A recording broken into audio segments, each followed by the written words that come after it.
Bien, buenos días, profesora Rosa Beitia y compañeros. Mi nombre es Raquel Jaramillo y voy a estarles presentando hoy el tema de la neurodidáctica, innovación en la educación, para la asignatura Fundamentos de las Ciencias de la Educación 2. La neurodidáctica es un campo interdisciplinario que combina la neurociencia y la pedagogía para mejorar los procesos de enseñanza y aprendizaje. Esta disciplina se enfoca en cómo funciona el cerebro durante el aprendizaje y cómo estos conocimientos pueden aplicarse en el aula. Entender la neurodidáctica permite a los docentes crear estrategias educativas que se adapten a las necesidades cognitivas de los estudiantes, promoviendo un aprendizaje más efectivo y significativo. Cuando empezó el tema de la neurodidáctica, los docentes se dieron cuenta que el ser humano aprende de manera integral. Por eso no podemos pretender que un estudiante aprenda algo si no implicamos o conocemos cómo el cerebro funciona. Y el cerebro desde todas sus áreas, no solo de la parte cognitiva, sino que también se ve la parte de las emociones, los sentimientos, entre otros temas que son fundamentales para la construcción del aprendizaje significativo de los estudiantes. Entonces, se puede decir que la neurodidáctica es una disciplina que estudia cómo aprende el cerebro y aplica estos conocimientos para mejorar la enseñanza. Su origen surgió de la integración de la neurociencia con la pedagogía para diseñar métodos de enseñanza basados en el funcionamiento cerebral, por lo que es importante porque permite adaptar la enseñanza a la forma en la que el cerebro procesa, almacena y recupera la información. Vi un video sobre que el aprendizaje empieza desde el cerebro y el cerebro necesita estar en movimiento para poder aprender.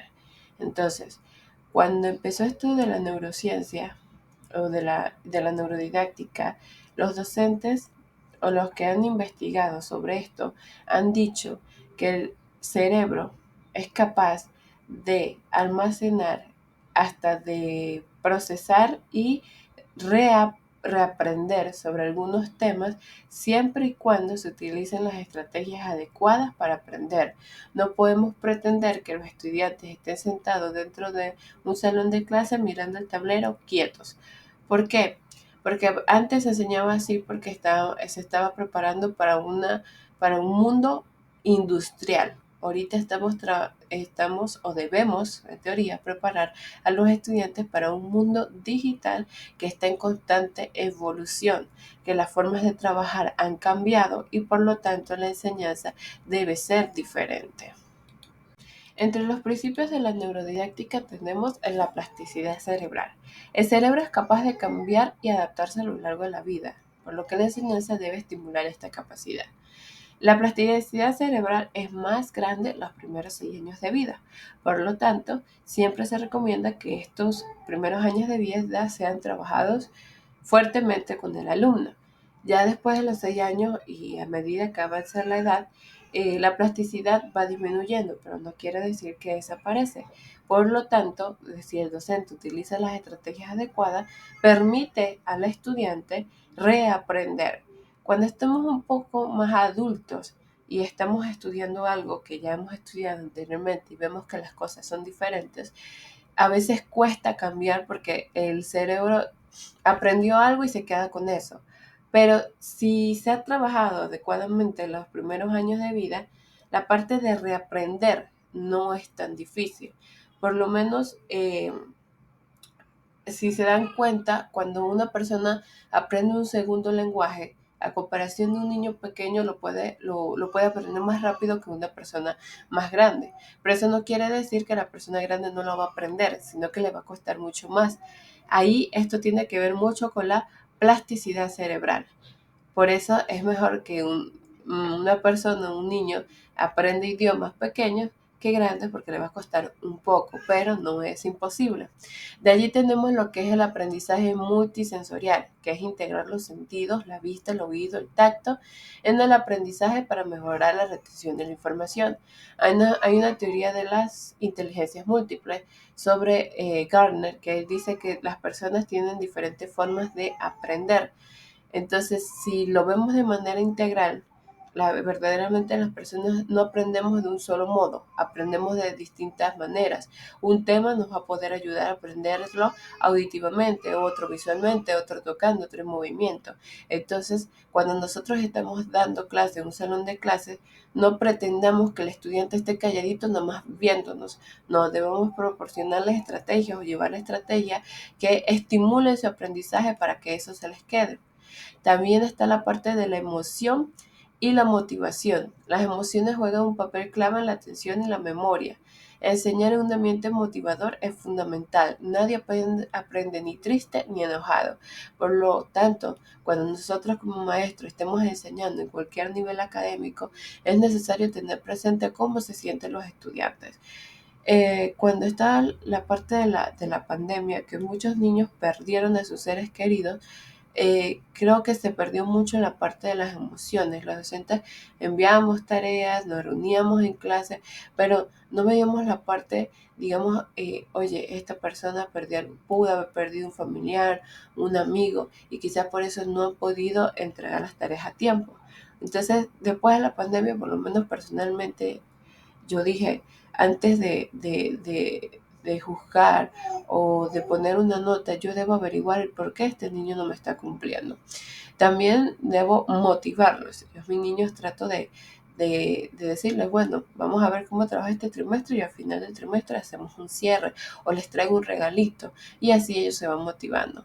También tenemos lo que es la repetición y la práctica. La repetición consolida el aprendizaje. Las actividades prácticas refuerzan la adquisición de conocimientos. Hay un dicho que dice, la práctica hace el maestro y lo que se aprende bien nunca se olvida.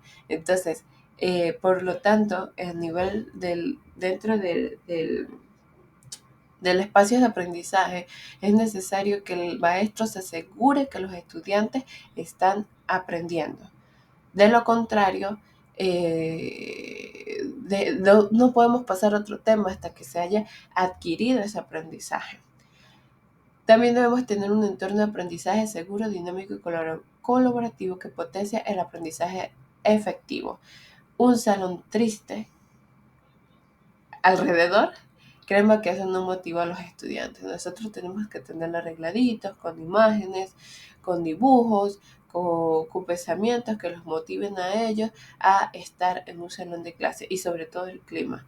Yo no sé cómo todavía el Ministerio de Educación no se ha puesto a ver que ahorita las temperaturas están altísimas y dos abanicos no es suficiente. Ya deberíamos estar pensando en aire acondicionados que tengan todos los salones, porque estudiar con calor de verdad es un reto y eso no lo estamos tomando en cuenta. Bien, ahora tenemos las aplicaciones prácticas en el salón. ¿Qué estrategias podemos implementar en nuestros estudiantes? Tenemos los mapas mentales. Esta es una herramienta visual que ayuda a organizar y relacionar ideas, facilitando la comprensión y la memorización. Sin embargo, aquí yo debo hacer un alto.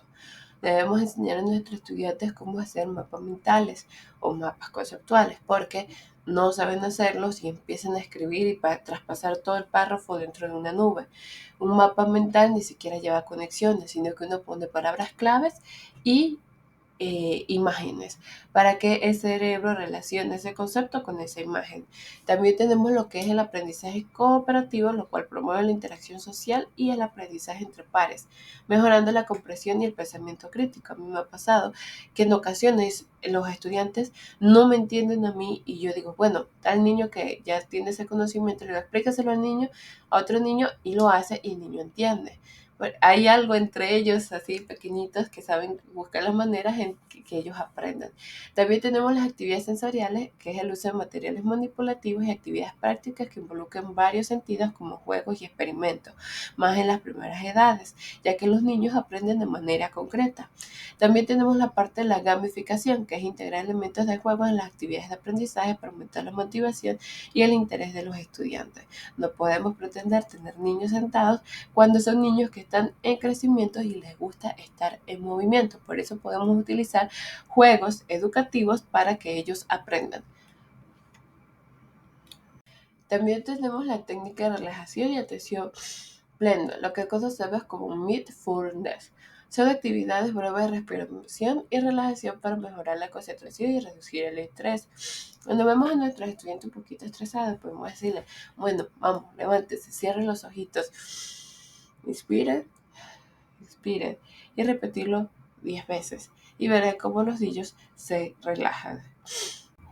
Como conclusiones tenemos, la neurodidáctica proporciona una base científica para adaptar la enseñanza a los procesos naturales del cerebro. Recordemos que el cerebro es el que aprende, por lo tanto debemos asegurarnos que se trabaje integralmente. Aplicar estos principios en el aula puede transformar la experiencia educativa haciéndola más inclusiva, efectiva y motivadora porque se respeten los estilos y ritmos de aprendizaje de los estudiantes. La integración de la neurodidáctica en la educación fomenta un aprendizaje activo y significativo que no solo enseña contenido, sino que también desarrolla habilidades cognitivas y emocionales en los estudiantes. Recordemos que estamos enseñando integralmente, por lo tanto no podemos pretender que el niño solo aprenda contenidos. Y tenemos que en el aula debemos propiciar un ambiente adecuado que estimule el aprendizaje o la construcción del aprendizaje significativo de los estudiantes. Muchas gracias, para mí ha sido un placer presentarles el tema sobre la neurodidáctica.